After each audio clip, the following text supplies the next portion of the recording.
Assalamualaikum warahmatullahi wabarakatuh. Selamat datang di podcast Kobis.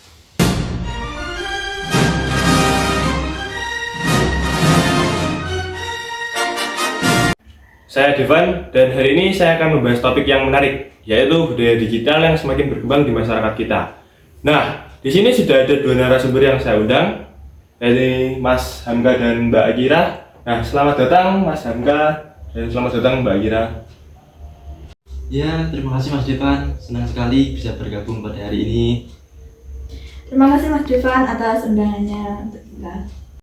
Nah, sebelum kita mulai, saya ingin bertanya kepada kalian berdua. Yang pertama, untuk Mas Hamka. Nah, untuk Mas Hamka, bagaimana kok bisa tertarik meneliti tentang budaya digital? Nah, menarik nih pertanyaannya Mas Devan. Jadi awalnya saya itu adalah seorang antropolog tradisional yang fokus pada budaya Jawa. Nah, tapi sekitar 4 tahun yang lalu setelah pandemi, saya melihat fenomena menarik di mana ritual-ritual adat mulai dipublikasikan di media sosial.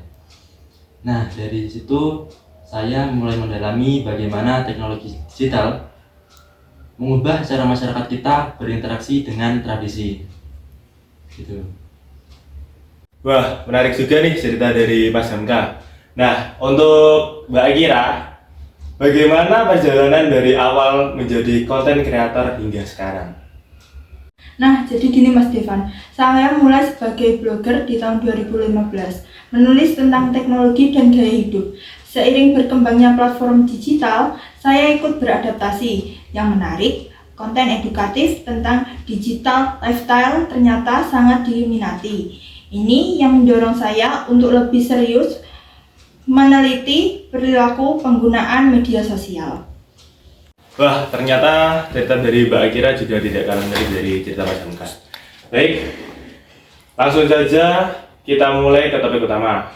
Untuk Mas Hamka, sebagai seorang antropolog digital, bagaimana Bapak melihat perubahan budaya masyarakat Indonesia sejak masuknya era digital? Menarik sekali pertanyaannya Mas Devan. Yang paling signifikan yang saya amati adalah pergeseran pola interaksi sosial. Dulu, masyarakat kita sangat mengandalkan pertemuan tatap muka, tetapi sekarang interaksi digital menjadi sama pentingnya. Yang lebih menarik lagi, kita melihat munculnya ritual-ritual baru, misalnya unboxing, yang sudah menjadi semacam upacara modern atau Instagram worthy, yang menjadi standar baru dalam menilai sebuah tempat atau pengalaman. Gitu Mas Devan. Wah, benar sekali nih Mas Hamka. Nah, untuk Mbak Akira, dari perspektif konten kreator, bagaimana pandangan Mbak mengenai tentang hal ini? Saya setuju dengan Mas Hamka, tapi saya juga melihat fenomena menarik di mana konten lokal justru semakin diminati di era digital. Misalnya, konten tentang masakan tradisional atau bahasa daerah malah viral di TikTok dan Instagram. Yang menarik, format penyampaian yang berubah. Kalau dulu resep makanan diturunkan di generasi ke generasi secara lisan, sekarang ada dalam bentuk video pendek dengan musik trending, tapi esensinya tetap sama. Nah, menarik sekali nih. Bagaimana nih tanggapan Mas Hamka soal fenomena yang disebutkan Mbak Akira tadi? Baik Mas Devan, jadi tanggapan saya, ya ini yang kita sebut sebagai hibridasi budaya. Teknologi digital menciptakan ruang baru di mana tradisi dan modernitas bisa berdampingan. Saya punya contoh nih.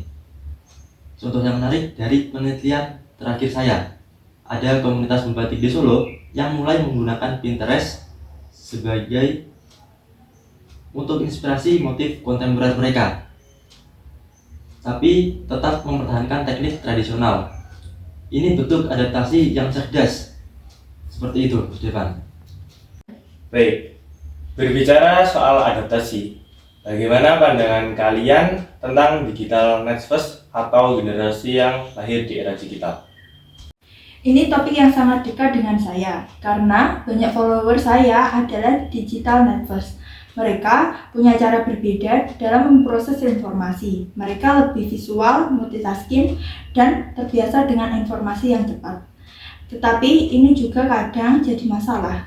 attention span mereka cenderung lebih pendek. Sebagai content creator, ini tantangan tersendiri. Bagaimana mempunyai pesan yang stabilitas dalam format yang singkat dan engaging.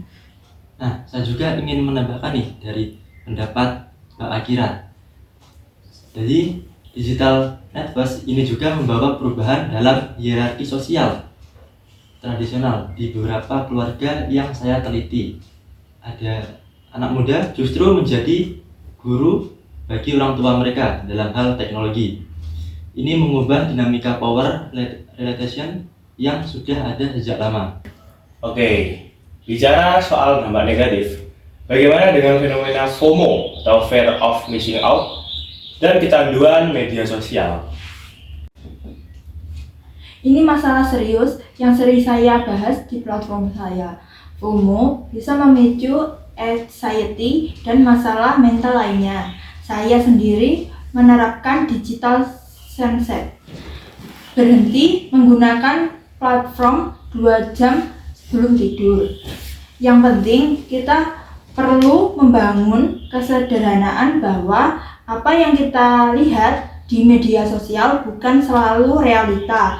Ada proses karena di sana. Wah, menarik sekali yang disampaikan oleh Mbak Akira. Dari sisi antropologi, FOMO sebenarnya bentuk modern dari kebutuhan manusia untuk merasa terhubung dan diterima komunitas yang berubah hanya mediumnya, seperti itu. Lalu, bagaimana dengan privasi di era digital? Banyak yang khawatir soal data pribadi mereka. Oke Mas Depan, ini paradoks yang sangat menarik. Masyarakat kita yang dulu sangat komunal justru mulai sadar tentang privasi di era digital. Mungkin karena dampak kebocoran, data lebih terlihat dan permanen. Betul, Mas Devan. Saya sering mendapat pertanyaan dari followers soal cara menggunakan akun media sosial. Ada kesadaran baru tentang digital footprint. Bahkan beberapa mulai menggunakan konsep close friend atau private account untuk membatasi sharing informasi. Wah, benar sekali nih. Bahkan beberapa mulai menggunakan konsep close friends atau private account untuk membatasi sharing informasi juga. Nah, kalau soal ekonomi digital, bagaimana budaya digital mengubah cara orang berbelanja dan berbisnis? Wow, ini perubahan yang sangat besar. E-commerce sudah menjadi bagian dari keseharian, yang mungkin munculnya live shopping yang menggabungkan entertainment dengan belanja. Ini seperti evolusi dan dari pasar tradisional ke format digital. Dan jangan lupa soal reseller dan dropshipper yang menciptakan lapisan baru dalam rantai ekonomi. Bahkan ada istilah baru seperti all shop yang sudah masuk kamus informal masyarakat kita. Baik, bagaimana dengan pendidikan, terutama setelah pandemi yang memaksa semua beralih ke sistem online? Nah, ini transformasi yang sangat luar biasa nih Mas Depan. Dulu kita pikir pendidikan harus tatap muka, tapi sekarang blended learning jadi norma baru. Meski begitu, tantangannya adalah gap digital yang masih ada di berbagai daerah. Ya, munculnya format baru seperti microlearning lewat TikTok ataupun Instagram Reels. Pengetahuan di mana dalam platform singkat dan engganing. Tapi pertanyaannya, apakah ini muncul untuk pembelajaran mendalam? Pertanyaan yang bagus nih. Bagaimana kalian melihat masa depan budaya digital? Apa yang perlu kita persiapkan? Baik Mas Depan, jadi jawabannya adalah Metaverse dan AI akan membawa perubahan besar. Kita perlu mempersiapkan digital wisdom atau kemampuan untuk bijak menggunakan teknologi tanpa kehilangan nilai-nilai kemanusiaan. Setuju, dan literasi digital harusnya diperluas, bukan hanya soal menggunakan teknologi, tapi juga memahami dampaknya terhadap pribadi dan masyarakat. Wah, menarik juga nih ya. Jadi bukan hanya soal menggunakan teknologi, tapi juga memahami dampaknya terhadap pribadi dan masyarakatnya. Nah, terakhir nih, apa pesan kalian untuk pendengar kita dalam menghadapi era digital ini? Nah, pesan dari saya nih, jadilah pengguna teknologi yang cerdas dan bertanggung jawab. Manfaatkan peluang yang ada di dunia digital, tapi juga keseimbangan dengan kehidupan nyata.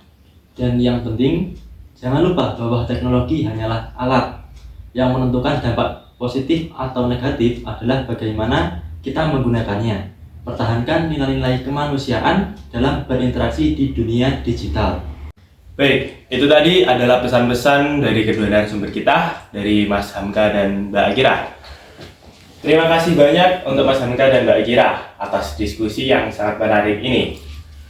Untuk para pendengar podcast kami, jangan lupa saksikan episode-episode selanjutnya. Dan jangan lupa follow, like, share, and subscribe. Terima kasih untuk kedua narasumber kita. Terima kasih Mas ya. Nah, itu tadi adalah podcast mengenai budaya digital. Semoga bermanfaat untuk kita semuanya.